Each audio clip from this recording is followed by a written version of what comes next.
I think ये 20 साल की जर्नी है मेरी।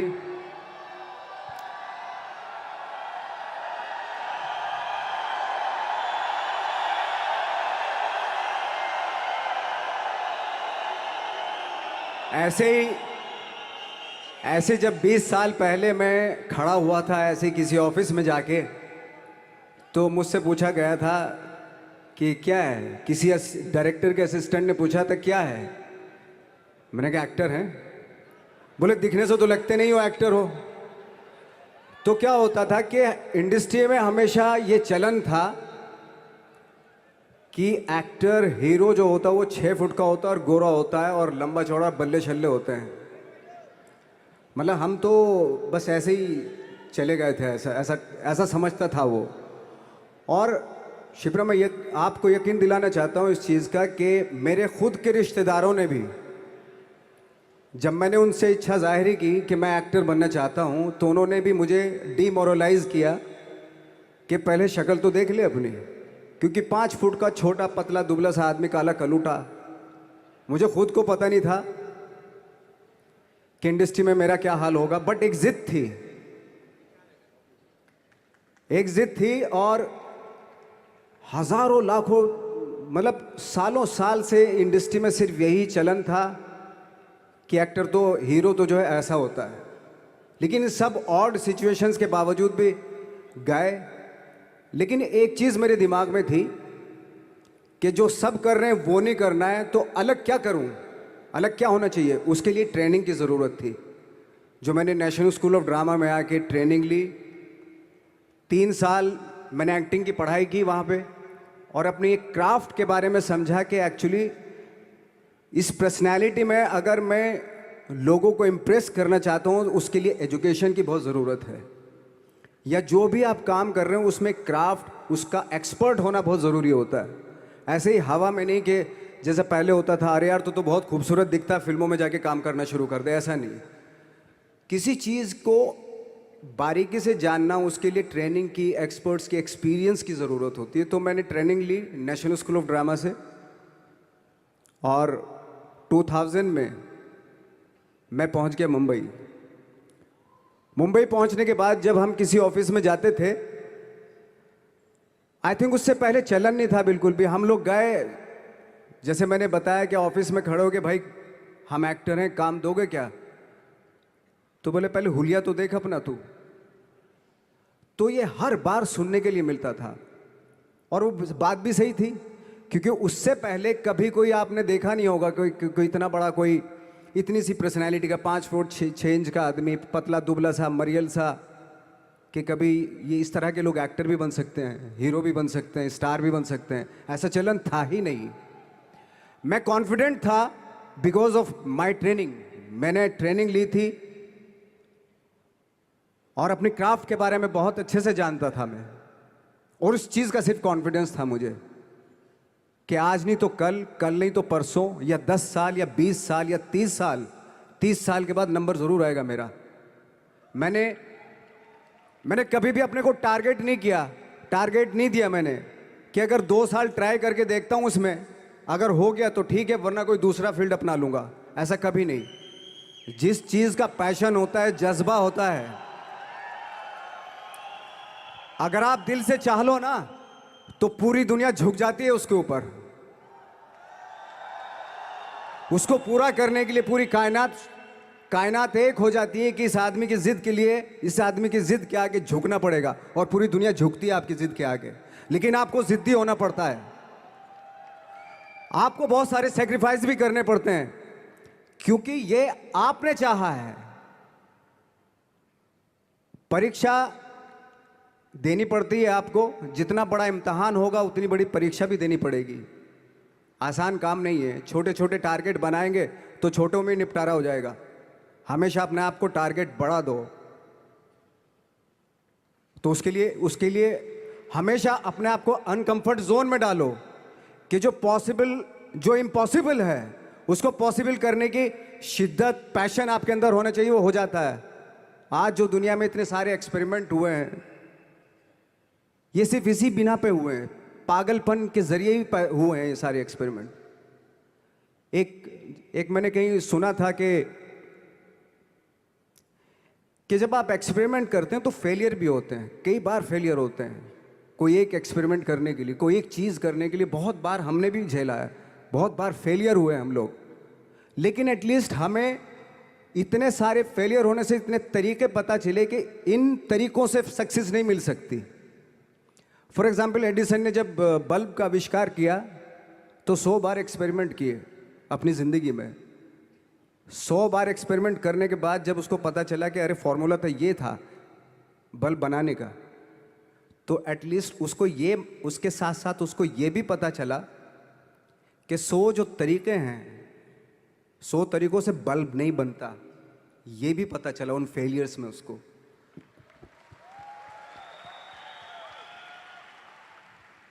जब हम लोग मुंबई आए तो हमें मालूम था हमारे पास पर्सनैलिटी नहीं है, हमारे पास बैक नहीं है, या हमारे फादर दादा परदादा तो फिल्म इंडस्ट्री में है नहीं, हम ही हैं, तो हमें क्या करना चाहिए। इसलिए लोगों के बीच में घुसे रहते थे, आम लोगों के बीच में घुसे रहते थे, उनका एक्सपीरियंस सुनते थे, उनको ऑब्जर्व करते थे। तो आई थिंक मेरे पास 15 साल तक, 10-12 साल तक कोई काम नहीं था। जैसे आपने बताया कि बहुत ही 10-10 सेकंड के रोल करके घर में आके बैठ जाता, पूरे साल खाली बैठे रहते थे हम लोग। लेकिन एक चीज़ थी कि लोगों के बीच में रहते थे। लोगों के बीच में रहने से ये एहसास हुआ हमें कि तरह तरह के लोग हैं, लेकिन हमारी इंडस्ट्री में सिर्फ एक ही तरह की एक्टिंग होती है। हजारों करोड़ों लोग हैं इस दुनिया में, लेकिन एक्टिंग सिर्फ एक ही तरीके से होती है हमारे यहाँ। तो मुझे लगा यार, ये मैं तो ट्रेन भी हूँ, मुझसे अपनी आर्ट भी आती है, और हजारों लोगों को मैं ऑब्जर्व भी कर रहा हूँ, तो ये तो सबसे अच्छा सूत्र है। ये इससे तो मैं बहुत कुछ कर जाऊँगा। तो जब ये सूत्र पता चला मुझे कि अब मैं ये जो हजारों लोगों को मैंने ऑब्जर्व किया है, अब जब भी मुझे कोई रोल मिलेगा उन्हीं में से वो एक इंसान होगा। उसी में वो ठाकरे, बाला साहब ठाकरे होंगे, उसी में मंटो होगा, उसी में गणेश गायतोंडे होगा, उसी में फैजल खान होगा, उसी में माजूमदार साहब होंगे। तो इस तरह के, ये कब हुआ? जब हमने लोगों को ऑब्जर्व करना शुरू किया, लोगों के बीच में रहे। मैं 15 साल के बाद जो मेरी लाइफ थी, जिसमें खाने तक को नहीं मिलता था, अब फॉर्चुनेट अपने आप को समझने लगा था कि थैंक गॉड कि मुझे ऐसे ऐसे लोगों के बीच में मुझे रहने का मौका मिला। तो कभी भी, आई थिंक मुझे लगता है कि कभी भी जब आप स्ट्रगल कर रहे होते हैं ना, वो एक मौका होता है आपके पास, वो एक चांस होता है आपके पास कि कैसे उसमें आप अपना ऑब्जर्वेशन, एक्सपीरियंस, जब आपको काम मिलेगा वो उसमें लगाएंगे आप। तो मेरी लाइफ बहुत ही, आज जब मैं सोचता हूँ कि यार ये तो बहुत ही अच्छा हुआ था, जो 15, 10, 12 साल मैंने बिना काम के गुजारे, जो लोगों के बीच में रहा था मैं, आज वो काम आ रहा है मेरे। जहाँ ज़रा सा कोई कैरेक्टर मिलता है तो आदमी इसलिए कनेक्ट करता है उनसे कि उनको लगता है कि यार ये तो मेरे पड़ोस का ही, आसपास का ही ये बंदा है। मैंने देखे हैं इस तरह के लोग। आई थिंक यही हमारी सबसे बड़ी जीत है एज एन एक्टर।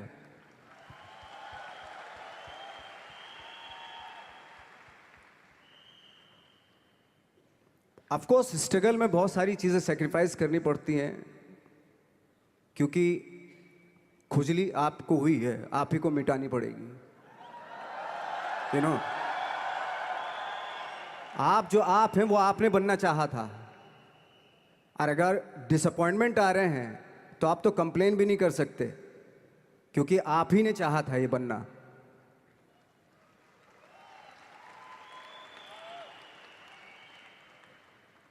तो बस यही था कि 10-12 साल तक मैंने सोचा था, 10-12 साल जब स्ट्रगल हो गए तो मेरे बहुत ज़्यादा वो भी हुआ कि यार छोड़ के चले जाते हैं, कुछ काम मिल नहीं रहा है, क्या हो रहा है, कुछ पता नहीं, आई डोंट नो मिल पाएगा या नहीं मिल पाएगा। फिर ये होता था कि नहीं, मेरी मदर जो है ना, एक लेटर लिखती थी मुझे हमेशा। तब मोबाइल नहीं आए थे, पेजर आए थे, तो पेजर यहाँ पे लगा के चलते थे हम लोग। जब उनको मालूम हो जाता था कि भाई बंदा जो है ना थोड़ा सा फ्रस्ट्रेशन में है, डिप्रेशन में है क्योंकि काम नहीं मिल रहा, तो मेरी माँ मुझे एक लेटर लिखती थी, उस पर लिखती थी कि लिखने के बाद एक लास्ट में लिखती थी कि 12 साल में कचरे के दिन भी बदलते हैं, तू तो इंसान है, तेरा दिन भी बदलेगा। तो उन सब चीज़ों को देख के कोई एक शेर, कोई एक कोटेशन, कोई इस तरह की जो मोटिवेट करती हैं जो लाइंस आपको, उनका रहना, उन पे बिलीव करना बहुत ज़रूरी होता है, क्योंकि वही चीज़ आपको मोटिवेट करती हैं आगे बढ़ाने के लिए। और जब ख़राब वक्त होता है आपको, वो लाइंस, वो पोएम्स, वो सारी चीज़ें आपको संबल देती हैं, मजबूती देती हैं, ताकत देती हैं। और मैं जिस गांव से आया था, डिस्ट्रिक्ट मुजफ्फरनगर के एक छोटा सा गांव था बुढ़ाना, जब हमने शुरुआत की थी वहाँ पे, जब मैं था वहाँ पे लाइट भी नहीं थी। 1 घंटे के लिए रात में कभी आ गई, या 1 महीने के बाद हल्का सा मुंह दिखा के चली गई, इस तरह की लाइट इस तरह होती थी। वही लैंप में पढ़ना स्टार्ट किया, लैंप। तो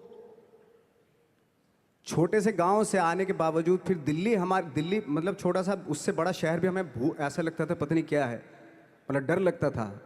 मैं जब मुंबई में आया था तो मैं 15 दिन तो घर से बाहर ही नहीं निकला था, क्योंकि इतनी स्पीड देख रहा था मैं कि इतनी स्पीड में तो हम चल ही नहीं पाएंगे, इस शहर के साथ शायद हम कनेक्ट नहीं कर पाएंगे बिल्कुल भी। तो इस तरह के डर थे। लेकिन ऐसी जगह पे आ गए थे कि अब जाना भी मुश्किल था, तो मतलब वापस नहीं जा सकते थे। वापस इसलिए नहीं जा सकते थे कि बहुत सारे डर थे। वापस अगर चले गए तो थिएटर के जो मेरे दोस्त थे वो बोलते, क्यों भाई वापस आ गए तुम भी, जैसे बहुत सारे लोग वापस आ रहे थे तुम भी वापस आ गए, चलो लग जाओ ठीक है। गांव में इसलिए नहीं जाता था अपने कि जो पहले ही बोलते थे वो लोग कि शक्ल तो देख ले, फिर हार के उनके सामने चला गया तो क्या बोलेंगे वो तो वही बोलेंगे कि हमने तो पहले मना किया था कि मत जाओ, क्या सूरज शक्ल थोड़ा ही थी तुम्हारी स्टार बनने की, एक्टर बनने की। तो ये बहुत सारे डर थे जिसकी वजह से मैं अपने ना तो गांव जाता था, ना जहाँ से ट्रेनिंग ली थी दिल्ली से, ना वहाँ जाता था। मैंने जो भी है मरना जीना मुंबई में ही होगा। रही बात सक्सेस की, सक्सेस अगर 30 साल बाद भी मिलेगी उसके लिए भी मतलब तैयार रहना चाहिए। सक्सेस की कोई डेट नहीं होती, कोई तारीख नहीं होती, कोई टारगेट नहीं होता कि इतने ही दिनों में मिल जाएगी। इंसान का काम होता है, आई थिंक मुझे लगता है कि मेरे हिसाब से मुझे लगता है कि लाइफ ना हमेशा अपने आप को लाइफ में पुश करते रहो, और पैशन के साथ जिस भी आप काम में हो, जो भी आप काम कर रहे हैं उसमें पैशन के साथ लगे रहना बहुत ज़रूरी होता है। क्योंकि पैशन से क्या होता है, जिस भी आप फील्ड में होते हैं उसकी डिटेलिंग्स मिलनी शुरू होती है। जैसे जब आप समंदर में देखते हैं, समंदर की जब गोता मारते हैं, नीचे जाते हैं, तो आपको एक धीरे धीरे बहुत कुछ दिखाई देना शुरू। ऐसे ही आपका भी फील्ड है, कोई भी हर फील्ड ऐसा ही होता है, उसमें असीम संभावनाएं होती हैं, इतनी पॉसिबिलिटीज होती हैं कि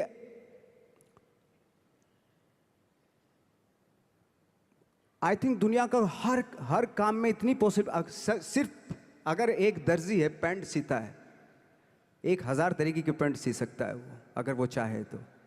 अगर उसने नहीं चाहा तो वो जो ट्रेंड चला रहा है वही सीता जाएगा। लेकिन अगर उसने चाह लिया कि मैं ऐसा कुछ करता हूँ, तो 1000 तरीके की पैंट उसी में 1000 तरीके की सी देगा वो पैंट। ऐसे हर फील्ड में पॉसिबिलिटीज़ बहुत होती हैं, और एक परफेक्शन होता है। फॉर एग्जाम्पल जैसे हम लोगों ने ट्रेनिंग इसलिए ली कि परफेक्शन आ जाए अपने काम में। जैसे एक मैंने एग्जाम्पल सुना था कि ये छोटी छोटी चीज़ें जो मैं बता रहा हूँ, ये चूँकि मैंने बचपन में सुनी थी, उन पे उन्हीं को अपनी लाइफ बना के आगे बढ़ा तो आज यहाँ पे हूँ। इसलिए वो छोटी छोटी चीज़ें बहुत काम आती हैं, उनको सुनना बहुत ज़रूरी होता है इंसान के लिए। बताते हैं कि एक बहुत बड़े, पता नहीं ये सच है झूठ है, मुझे नहीं इतना ज़्यादा नहीं मालूम, बट कोई बहुत बड़े इंसान हुए, लेकिन वो पहले मोची थे, जूता सीते थे। लेकिन जूता जहाँ से सीते थे ना, वहाँ से कभी फटता नहीं था वो, भले दूसरी जगह से फट जाए लेकिन वहाँ से नहीं फटता था, क्योंकि उसका पैशन था जूता सीना। काम भले ही वो है वो, लेकिन उस काम में भी उनका उनका पैशन है। तो इसी वजह से वो इतने पॉपुलर होते चले गए कि यार जूता फट गया लेकिन सिलवाना वहीं जाके है, क्योंकि वहाँ अगर उन्होंने सी दिया वहाँ पे, जिंदगी भर वहाँ से जूता नहीं फटेगा। तो छोटी छोटी चीज़ों में ये जो परफेक्शन, पैशन, ये सारी चीज़ें होती हैं जो आपका आगे बढ़ाती हैं, बहुत आगे ले जाती हैं। लेकिन उसके वही है, कुछ चीज़ों का होना वाकई बहुत ज़रूरी होता है। फिर एक्सपीरियंस आपका, आपकी नॉलेज। जैसे मेरा मानना है कि मैं कभी, मैं आई एम सॉरी टू से, बट मेरा खुद का मानना है कि मैं लक पे बिलीव नहीं करता हूँ। मेरे सामने आज तक मेरे सामने लकीली कोई चीज़ नहीं हुई कि मैं लकीली यहाँ तक पहुँच गया। आज जो आप प्रोमो देख रहे थे, जो क्लिपिंग्स देख रहे थे मेरी, मैं लकीली नहीं पहुँचा हूँ यहाँ पे। मैंने उसके लिए मेहनत की है, मैंने उसके लिए नॉलेज इकट्ठी की है, मैंने उसके लिए ट्रेनिंग ली है। अगर लक पे डिपेंड करता ना मैं, तो अपने एक रूम में रहता, देखते हैं यार लक जब होगा तो हो जाएगा, ऐसे थोड़े ना होता है। बाला साहब ठाकरे का जब मैंने रोल किया तो वो लकीली नहीं हो गया। उसके लिए 1 महीना में पहले हारमोनियम पे बैठा मैं कि बाला साहब कहाँ से बोलते हैं, उनका सुर क्या है, उनका टेक्सचर क्या है, उनकी वॉइस का, उनकी वॉक कैसे है, वो चलते कैसे हैं, उनका वेट किस चीज़ पर ज़्यादा डिपेंड करता है। हर आदमी का जो वेट होता है, किसी का थाइस पे होता है, किसी का फुट पे होता है, किसी का बट पे होता है वेट, किसी का कमर पे होता है। हर आदमी का एक वेट शिफ्ट करने का एक अलग तरीका होता है।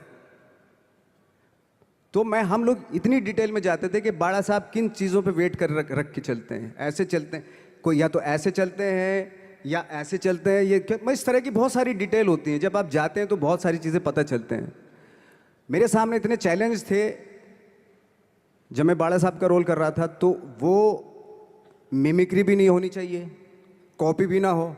जैसे अमूमन अक्सर होता है जब हमारे यहाँ बायोग्राफी की जाती है तो हम कॉपी कर देते हैं उसकी। कॉपी करना मतलब अगर हम किसी की कॉपी कर रहे हैं या मिमिक्री कर रहे हैं तो वो वीकनेस समझी जाती है कि आप वीक एक्टर हो। और ये बात मुझे बहुत पहले समझ में आ गई थी जब मैं ट्रेनिंग ले रहा था। मैं ट्रेनिंग के फ़ायदे बता रहा हूँ आपको। जब मैं ट्रेनिंग ले रहा था ये हमें तभी समझ में आ गया था। और प्रिपरेशन के वक्त, बाला साहब की प्रिपरेशन के टाइम पे, कि मैंने कि इसकी मिमिक्री नहीं होनी, बाला साहब की मिमिक्री नहीं होनी चाहिए, ना कॉपी होनी चाहिए, और लगना भी चाहिए कि बाला साहब ठाकरे हैं।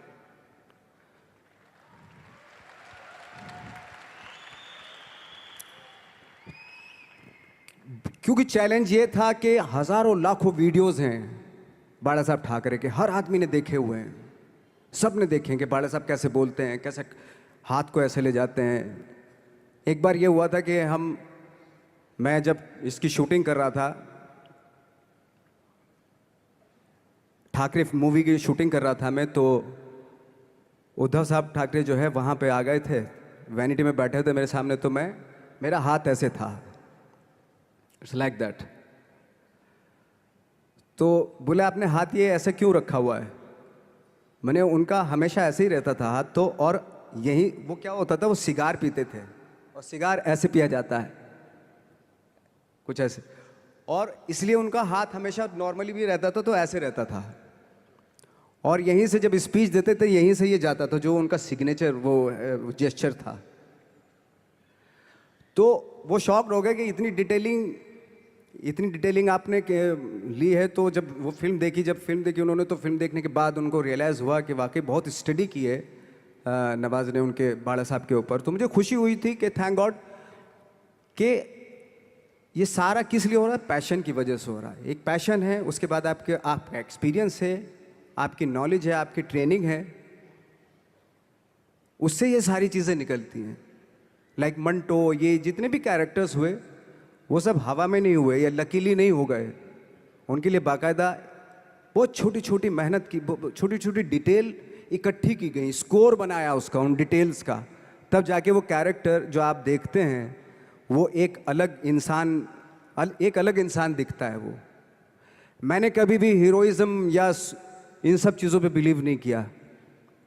जब आज मुझे बोलते हैं कि तुम तो स्टार हो, मैं सच आज भी मुझे यकीन नहीं होता कि मैं स्टार हूँ। मुझे लगता है कि मैं एक्टर ही हूँ, और मैं आज भी ढूंढने की कोशिश कर रहा हूँ, नई नई डिटेल्स ढूंढने की कोशिश कर रहा हूँ कैरेक्टर्स की। स्टार्स का क्या होता है कि जब स्टार होता है एक जैसा होता है, और 30-40 साल तक एक जैसा करता चला जाता है वो। मुझे वो नहीं बनना। अगर मैं ये करूं तो शायद दूसरे दिन ही बोर हो जाऊंगा मैं। मुझे हर रोज नए कैरेक्टर ढूंढने हैं।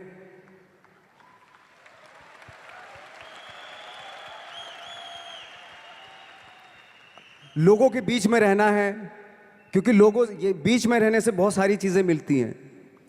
मैंने एक रोल किया था लंच बॉक्स में, पता नहीं कितने लोगों ने देखी वो फिल्म, मुझे नहीं मालूम।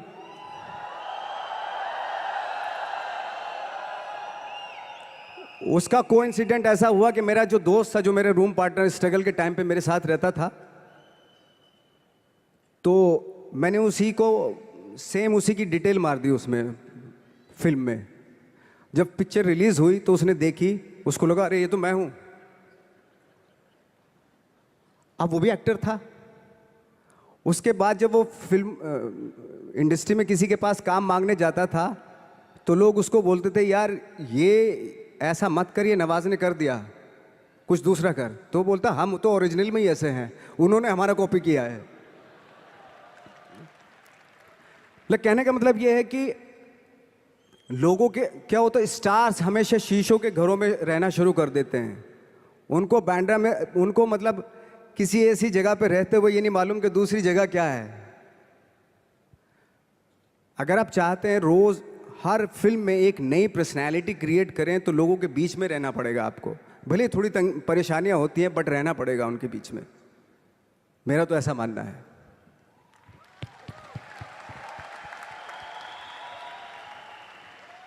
नवाज, आप बहुत छोटे से शहर से हैं, डिस्ट्रिक्ट मुजफ्फरनगर।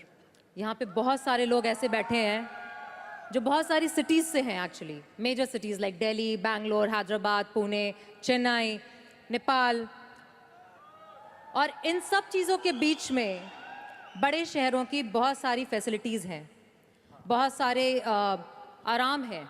जबकि आपके शहर या जिस शहर से मैं हूँ, जहाँ पे एजुकेशन भी नहीं मिलती है, जहाँ पे खाना पीना, जैसे आपने बोला बिजली, कोई भरोसा नहीं होता कब आएगी, जाना तो नॉर्मल है।